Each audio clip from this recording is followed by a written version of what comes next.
Nah, hari ini kita akan membahas poin ke-44, sikap hidup yang siap dibersihkan oleh Tuhan melalui firman-Nya.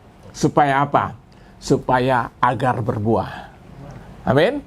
Kita boleh menjadi orang Kristen puluhan tahun, tapi saudara, kadang-kadang kita nggak tahan kalau lagi dibersihkan. Padahal Tuhan bersihkan supaya kita berbuah. Nah, saya ajak saudara buka dulu dalam Injil Yohanes 15 ayat 1-8. Saya baca ayat 1, saudara ayat 2 secara bergantian. Judul perikopnya pokok anggur yang benar. Akulah pokok anggur yang benar dan Bapakkulah pengusahanya. Ya, 3, 4.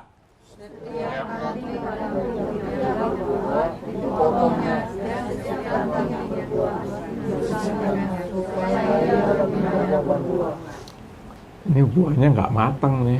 Setengah matang. Layu. Buah yang matang tuh semangat tuh kan, mereka. Ayat 3. Kamu memang sudah bersih karena firman yang telah kukatakan kepadamu. Ayat 4. Tinggallah di dalam aku dan aku di dalam kamu. Sama seperti dalam ini tidak dapat berbuah dari diri sendiri. Kalau ia tidak dibiarkan kepada kamu, demikian juga kamu tidak berbuah. Jikalau kamu tidak tinggal di dalam aku. Ayat kelima. Akulah pokok anggur dan kamulah ranting-rantingnya. Barang siapa tinggal di dalam aku dan aku di dalam dia, ia berbuah banyak. Sebab di luar aku kamu tidak dapat berbuat apa-apa. Ayat 6. Siapa tidak tinggal di dalam aku, ia dibuang keluar seperti ranting dan menjadi kering. Kemudian dikumpulkan orang dan dicampakkan ke dalam api, lalu dibakar. Ayat 7. Jikalau kamu tinggal dalam aku dan firmanku tinggal dalam kamu, mintalah apa saja kamu kehendaki dan kamu akan menerima. Stop dulu. Berarti enak dong. Hah?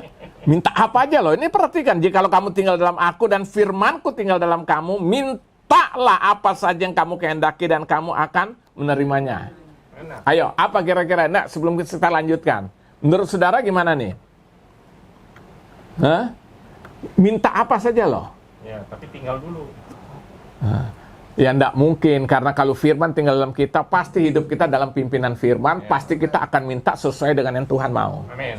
Ya kan? Nah, ayat 8, dalam hal inilah Bapakku dipermuliakan, yaitu jika kamu berbuah banyak dan dengan demikian kamu adalah murid-muridku. Nah, hari ini kita akan membahas sikap hidup yang siap dibersihkan oleh Tuhan melalui firman-Nya. Supaya apa?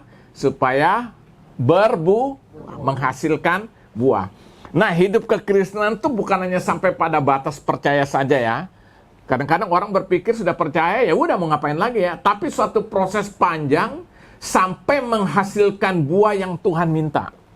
Jadi kekristenan bukan waktu saya datang pada Tuhan, saya mengaku dosa Tuhan, saya orang berdosa, saya buka hati, terima Yesus sebagai Tuhan Juru Selamat. Lalu kita berpikir, ya kekristenan sampai di situ. Enggak segitu, saudara. Itu langkah awal. Itu kalau dalam pertandingan seringkali Paulus gambarkan dalam surat-suratnya kan seperti seorang sedang ada apa? Dalam pertandingan lomba lari petinju itu baru startnya. Tadinya kan kita di luar Tuhan kan? Nah, waktu saya terima Yesus sebagai Tuhan Juru Selamat itu startnya baru. Masih panjang perjalanan hidup kita. Ini suatu proses panjang. Nah, seringkali orang pikir sampai di situ, padahal enggak, saudara ya. Tapi suatu proses panjang sampai menghasilkan buah yang Tuhan minta. Apa buah? Saya udah pernah bahas di pertemuan-pertemuan yang lalu. Ada berapa buah? Ada 3 buah. Yang pertama namanya buah pertobatan. Orang bertobat, Alkitab bilang hasilkanlah buah sesuai dengan pertobatanmu. Jadi yang pertama harus nyata, namanya pertobatan tuh harus menghasilkan buah. Yang namanya buah pertobatan. Makanya setelah orang terima Yesus, ini kalau satu gambaran grafik, ini hidup kita yang lama, datar begini. Begitu kita terima Yesus, nah grafik hidup kita harus naik. Naiknya tuh nggak rata, naiknya tuh ada gelombang-gelombangnya. Tapi jarak gelombang satu ke yang lain tuh lama-lama semakin jauh. Apa maksudnya gelombang-gelombang itu? Kayak jatuh-jatuhnya. Itu satu proses hidup, kadang-kadang kita bisa salah. Tapi lama-lama salahnya itu semakin berkurang. Nah, tapi prinsipnya tetap naik grafiknya. Jadi kalau ini garis lurus dia naik, tapi naiknya tidak lurus begini. Ada gelombang-gelombangnya jatuh. Ya, lama-lama jarak satu gelombang yang turun dengan yang berikutnya tuh lama-lama semakin jauh. Ya, kalau ada papan tulis bisa dijelasin, digambarin gitu. Nah, artinya apa? Itulah proses perjalanan hidup setelah kita dalam Yesus. Nah, sekarang kalau kita sudah bilang kita terima Yesus, tapi masih perjalanannya masih sebelum datar begini grafiknya, berarti itu tanda tanya, saudara. Mungkin hanya emosi. Oh, saya udah terima Yesus, buahnya mana? Nah, jadi kita harus naik, meskipun naiknya tuh ada sedikit, nah, ada kayak kalau di gambar grafik agak turun begini. Nah, jarak lagi, turun lagi. Nggak apa-apa, sampai nanti jarak turunnya tuh dari satu titik ke titik lain tuh semakin panjang. Nah, saya beri contoh gampang gini. Dulu sebelum bertobat tukang tipu. Ya kan? Satu hari itu 10 kali dia nipu orang. Nah, setelah dia terima Yesus, kalau tetap satu hari 10.000, 10 kali, ini sudah terima benar-benar sudah berbuah belum? Halo? Sudah berbuah belum? Belum. Belum berbuah, itu belum sungguh-sungguh dipertanyakan pertobatan. Ya harus sudah berkurang. Mungkin nipunya udah kurang 1, tinggal 9. Ya kan? Nah, tapi bulan depan harus berkurang lagi dong. Ini satu analogi, ya kan? Nah, kalau tetap 1 tahun kemudian masih tetap 9, wah ini nih mentok namanya, saudara. Stagnasi, nggak ada pertumbuhan. Harus terus sampai lama-lama, setahun sekali dia nipu, itu juga kepepet. Saudara paham, mengerti maksudnya ya? Nah, itu yang namanya apa? Kita mengalami satu perubahan setelah kita terima Yesus. Kita mengalami satu menghasilkan buah, meskipun itu dalam satu proses panjang, yaitu namanya buah pertobatan. Ya, jadi orang bilang terima Yesus harus ada dong buah pertobatannya. Kalau dia nggak berubah-berubah ya ditanda tanya. Nah, ini yang pertama. Yang kedua namanya buah roh. Ada berapa buah roh? Hah? Sama bilang 9. Kan sudah dijelasin. Buah roh cuma 1. Memang Roh Kudus ada 9. Baca dong Galatia 5. Dia bukan buah-buah. Itu jamak kalau buah. Dia 1, tunggal, buah. Buah roh itu 1 menghasilkan 9 sifat. Itu sifat Kristus, sifat Tuhan itu. Jadi orang yang sudah dalam Kristus harus menghasilkan buah itu. Salah satunya kasih. Dimulai dengan kasih. Kasih ini kasihnya siapa? Kasih Kristus yang agape. Kasih, damai sejahtera, sukacita, penguasaan diri, kelemah lembutan. Saya udah berjelasan ada 9 hal itu. Menghasilkan, buah itu menghasilkan 9 sifat. Ini harus keluar, saudara. Kalau enggak ditanda tanya juga. Kita jadi orang Kristen kok begini aja, ya kan?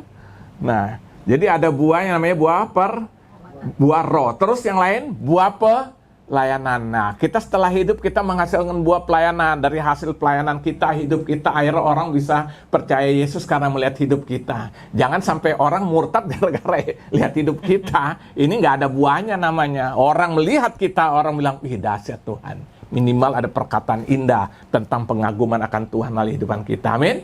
Ini namanya apa? Buah pelayanan. Jadi ada 3 buah. Nah, ini jadi waktu kita terima Yesus harus menghasilkan 3 buah ini. Ya kan? Nah, sekarang kita akan lihat selanjutnya. Di sini dikatakan, di sini sudah lihat siapa pokok anggur itu?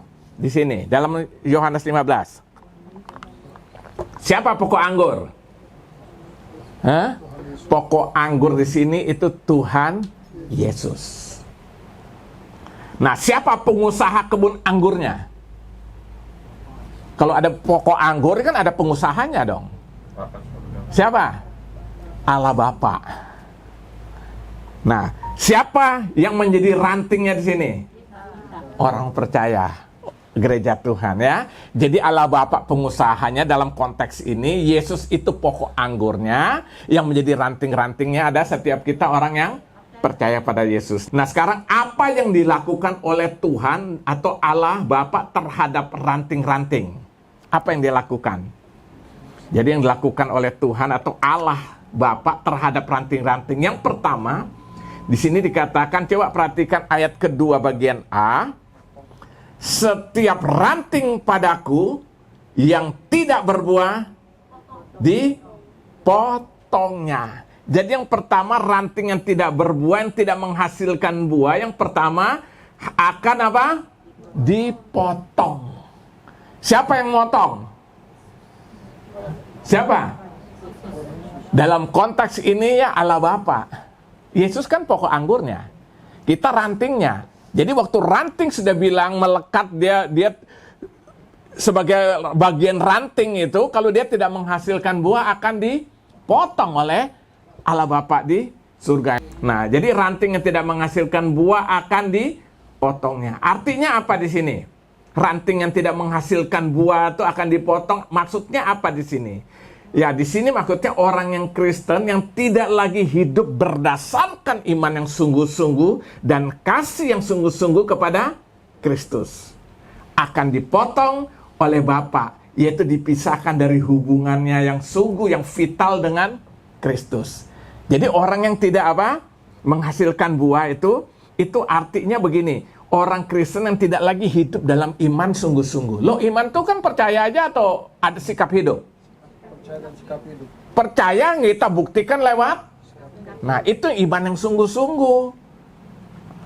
Itu iman yang sungguh-sungguh. Makanya Yakobus bilang kalau iman tanpa perbuatan adalah iman yang mati. Jadi harus dinyatakan lewat satu sikap hidup yang nyata. Ini yang saya sebut dengan iman yang sungguh-sungguh dan kasih yang sungguh-sungguh kepada Kristus. Nah, Alkitab katakan orang yang tidak hidup sungguh-sungguh dalam iman dan kasih, ini yang Alkitab katakan dia akan dipotong oleh Bapa, yaitu dipisahkan dari hubungannya secara vital. Coba saudara bandingkan dulu dalam Matius pasal 3 ayat yang ke-10, situ dikatakan, kapak sudah tersedia pada akar pohon dan setiap pohon yang tidak menghasilkan buah yang baik pasti ditebang dan dibuang ke dalam api.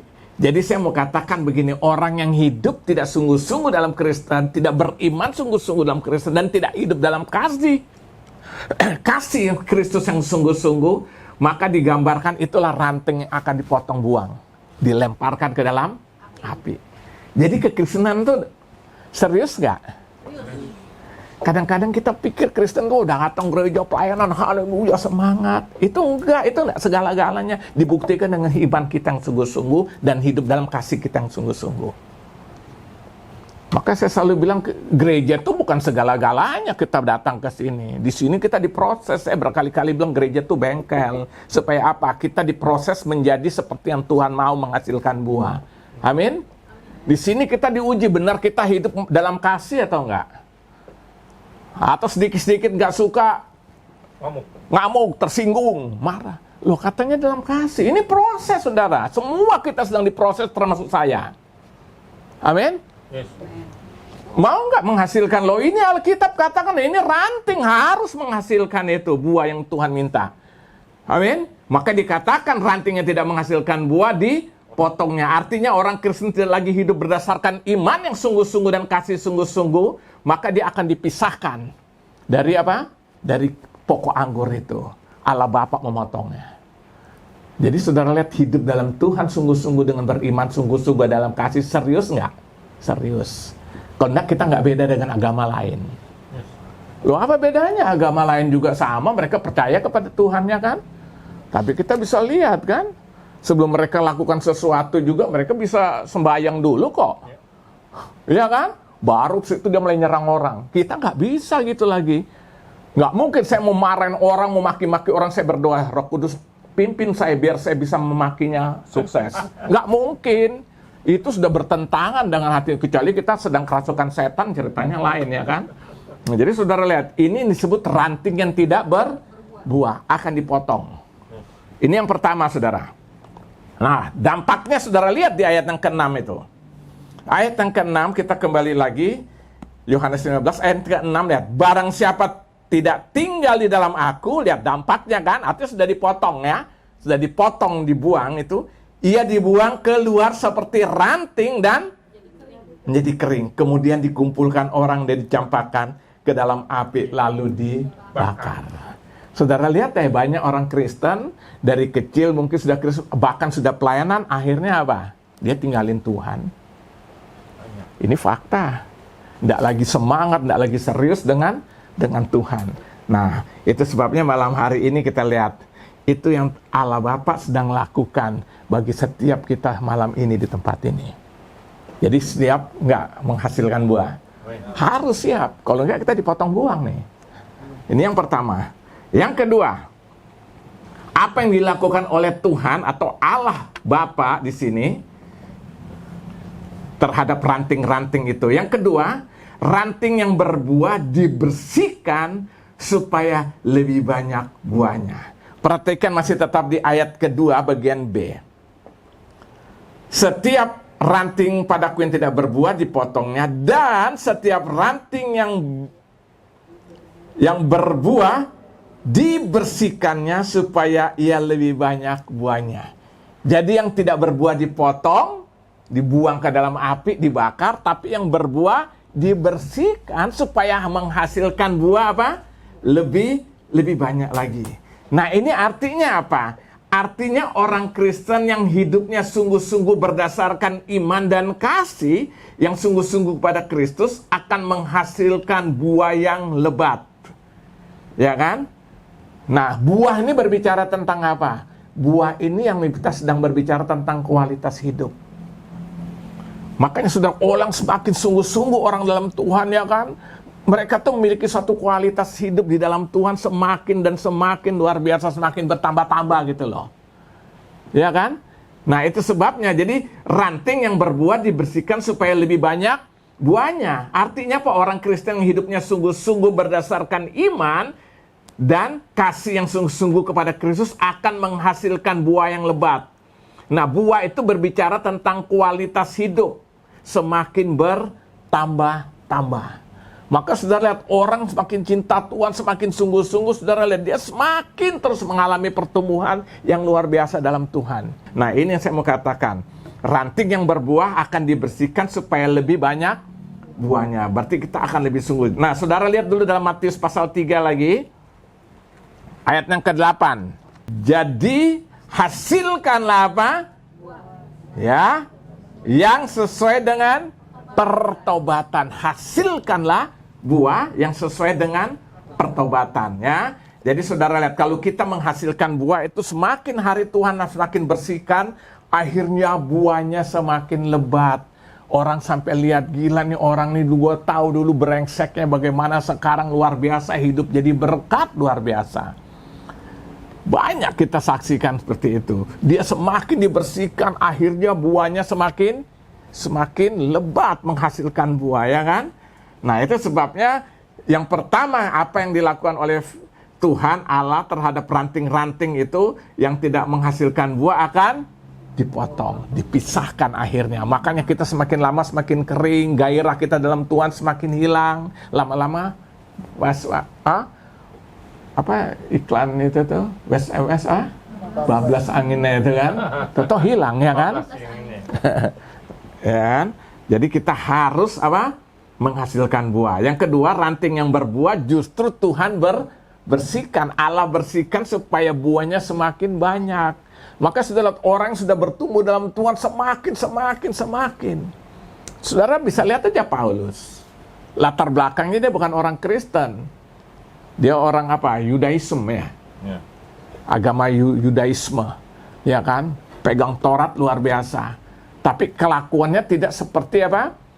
Seperti orang yang mengerti firman. Tapi dalam Kisah Rasul pasal 9, waktu dia berjumpa dengan Yesus, terjadi perubahan yang luar biasa. Sampai saya beri nama itulah orang radikal dalam Tuhan. Radikal perlu nggak?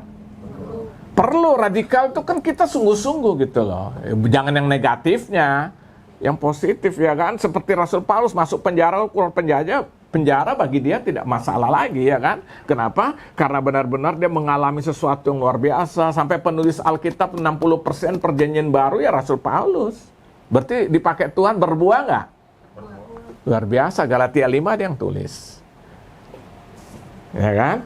Jadi kita harus sebagai ranting yang berbuah. Supaya Tuhan bersihkan, buahnya lebih lebat lagi, ya.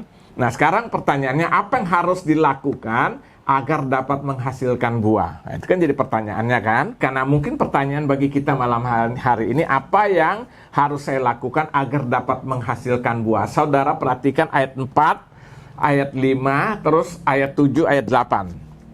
Perhatikan ini. Tinggallah di dalam aku, dan aku di dalam kamu. Sama seperti ranting tidak dapat berbuah dari dirinya sendiri kalau ia tidak tinggal pada pokok anggur. Demikian juga kamu tidak berbuah jikalau kamu tidak tinggal di dalam aku. Ayat 5. Akulah pokok anggur dan kamulah ranting-rantingnya. Barang siapa tinggal dalam aku dan aku dalam dia, ia berbuah banyak. Sebab di luar aku kamu tidak dapat berbuat apa-apa. Langsung ayat 7, ayat 8. Jikalau kamu tinggal dalam aku dan firmanku tinggal dalam kamu, mintalah apa saja yang kamu kehendaki dan kamu akan menerimanya. Ayat 8. Dalam hal inilah Bapakku dipermuliakan, yaitu jika kamu berbuah banyak, dan dengan demikian kamu adalah murid-muridku. Nah, jadi pertanyaannya apa yang harus dilakukan agar dapat menghasilkan buah? Di sini saudara perhatikan, di sini katakan tinggallah apa? Lihat, tinggallah apa? Di dalam aku. Jadi yang pertama tinggallah di dalam aku, kata firman Tuhan ini, supaya berbuah. Tinggallah di dalam aku, kata Tuhan Yesus. Nah, ini Yesus yang berbicara, tinggallah di dalam aku, supaya dapat menghasilkan buah. Nah, tinggallah. Apa arti tinggal itu? Nah, di dalam bahasa, kalau dalam konteks ini ditulis dalam bahasa aslinya, bahasa Yunani itu pakai kata meno. Meno itu artinya bukan nuno. Apa? Nino. Bukan Nino. Meno, ya kan? Ya. Itu artinya apa? Tetap tinggal. Kalau cuma tinggal kan bisa aja dia sebentar aja. Tapi kalau tetap tinggal tidak bergeser. Ngerti? Jadi yang namanya meno itu tetap tinggal. Artinya tidak bergeser. Jadi begini gambaran. Jadi apa yang harus saya lakukan agar dapat menghasilkan buah? Saya tetap tidak bergeser dalam Kristus. Amin? Sekali Yesus, tetap Yesus, dan selama-lamanya Yesus, sampai inna lillahi wa inna ilaihi. Nah, ya kan? Itu tetap ya. Ini yang disebut dengan meno, tetap tinggal. Jadi bukan hanya tinggal bisa hanya sekian hari, hanya sekian minggu, tapi namanya tetap tinggal, tidak berubah, tidak bergeser. Tetap di dalam Kristus. Nah, ini harus kita lakukan ini ya. Jadi saudara, saya mau ingatkan ini apa yang harus lakukan agar dapat menghasilkan kebuahan. Nggak ada cara lain. Tetap tinggal di dalam Yesus. Yang kedua, nah, jadi yang namanya keselamatan yang kita terima tuh anugerah bukan? Yes. Kita terima keselamatan dalam Yesus sampai kita tinggal dalam Dia tuh anugerah nggak? Itu anugerah. Tapi dengar baik-baik saudara, keselamatan itu ada tanggung jawabnya untuk kita menjaga, kita memelihara, kita merawatnya. Makanya saya mau katakan dalam konteks kepercayaan khususnya Gereja Bethel Indonesia tidak percaya sekali selamat tetap selamat. Bener nggak Pak Tim? Ya. Iya kan? Masih ada. Bisa ada nanti kita bisa ya kan? Memang itu kalau dijelasin memang panjang banget kalau kita debat. Karena orang sudah sungguh-sungguh dalam Tuhan pasti Tuhan maha tahu lah ya. Dia akan tetap bisa tantangan apapun. Tapi artinya begini loh so. Jadi yang namanya keselamatan sudah kita terima dalam Yesus. Itu ada tanggung jawab kita untuk menjaganya, untuk melihara, untuk merawatnya. Coba saudara buka dalam Filipi pasal 2. Filipi pasal 2 ayat 12. Temanya saudara lihat itu di judul perikop, tetaplah kerjakanlah keselamatanmu. Hai saudara-saudaraku yang kekasih, kamu senantiasa taat. Karena itu tetaplah apa? Kerjakan keselamatanmu dengan takut dan gentar, bukan saja seperti waktu aku masih hadir, tetapi terlebih pula sekarang waktu aku tidak hadir. Jadi saudara, setelah kita keselamatan itu, perlu nggak kita bertanggung jawab atas keselamatan yang kita sudah terima? Kita harus merawatnya, menjaganya. Salah satu apa ya? Kita bersekutu ini dalam rangka kita merawat, memelihara keselamatan Tuhan sudah berikan bagi kita. Kita berdoa, baca firman, bersekutu, saling menguatkan. Semuanya dalam rangka supaya apa? Keselamatan kita terima, kita bertanggung jawab merawatnya, saudara. Maka saya bilang ke gereja itu harus. Bayangkan dari 6 hari, kita sudah bebas, tidak dituntut. Hari Minggu masih di courting lagi. Cuma 2-3 jam beribadah kita masih datang telat-telat umpamanya. Kebangetan gitu loh. Saya jujur aja, saya tuh nggak khotbah pun kalau saya lagi pengen ibadah satu gereja, saya tidak pernah datangnya telat. Paling nggak 15 menit saya sudah duduk di dalam ruangan. Paling nggak apa? Buat saya teduh, tenang, saya dapat menikmati. Karena saya pikir kan kita perlu merawat iman kita, keselamatan sudah kita terima dari Tuhan. Makanya Paulus bilang apa? Tetaplah kerjakan keselamatanmu. Keselamatan bisa hilang nggak? Bisa, kalau kita tidak jaga tadi. Memang ini satu proses panjang, ini jadi perdebatan teologi ya betul. Ada yang berkata sekali selamat tetap selamat, ya kan? Bagaimana? Makanya konsep-konsep gini dia hidup ngawur-ngawur terus. Buahnya nggak ada ya mabuk jalan terus ya kan? Nggak apa-apa sekali selamat tetap selamat. Kita nggak bisa gitu, kita diminta tanggung jawab. Sikap hidup tuh kan, iman dan sikap hidup. Tunjukkan dong sikap hidup kita orang beriman. Salah satu bertanggung jawab untuk keselamatan sudah kita terima. Kita rawat itu. Maka saya bilang gereja seperti ini kita kumpul doa ini kan kayak aki. Dicas supaya penuh, besok beraktivitas lampunya terang lagi. Coba saudara mulai tinggalkan, lama-lama kau akan lemah, akan loyo. Coba aja saudara yang selalu berdoa atau saudara yang tidak berdoa. Minimal hari itu rasanya nggak nyaman gitu loh. Tapi kalau kita tetap jaga itu kan tetap apinya tetap menyala gitu loh. Ya kan makanya biarlah rohmu menyala-nyala, layanilah Tuhan. Paulus bilang dalam Roma itu berapa? Roma 12 ayat 11 enggak salah. Ya carilah sendiri. Pokoknya ada ayat itu ya dalam surat Roma ya kan. Jadi saudara, apa yang harus saya lakukan agar dapat menghasilkan buah? Tinggal, artinya tetap tinggal ya. Itu sebut dengan meno. Nah itu sebabnya keselamatan sudah kita terima, kita jaga, kita rawat, kita pelihara. Dalam satunya seperti ini. Kita datang berkumpul bersama, berdoa, saling menguatkan, ya kan? Hari Minggu juga kita, bayangkan 7 hari ada orang sampai dia bisa pergi tidak ke gereja hanya gara ada arisan, pertemuan keluarga. Kenapa nggak cancel hari itu? Iya dong, tuh saya sorry nggak bisa hari Minggu loh. Bayangkan dari Senin sampai Sabtu kita hidup suka-suka gitu loh. Tuhan hanya minta 2-3 jam aja kita masih nggak bisa, saudara. Nah, makanya saya baru bilang, haleluya, itu hanya emosi kadang-kadang. Iman itu bukan emosi, saudara. Emosi kan bagian dari jiwa. Jiwa itu pikiran, perasaan. Emosi kan kehendak. Iman itu bukan. Bukan emosi karena kita kenal Tuhan. Sehingga kita mengalami sesuatu yang luar biasa dalam batin roh manusia kita nih. Manusia batin kita. Emosi itu stuck ini nggak? Labil nggak? Ya, labil. Hah? Labil. Dia apa namanya tuh? Naik turun loh. Saudara lagi dapat duit tadi nih, wih itu emosinya haleluya, shalom. Tapi begitu baru ketipu, apa lu lihat? Gua nggak tahu, gua lagi emosi, ngomong lagi ya kan? Emosi itu saudara itu labil.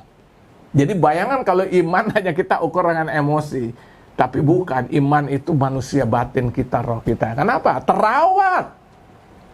Makanya Paulus waktu di penjara cengeng nggak? Nangis nggak?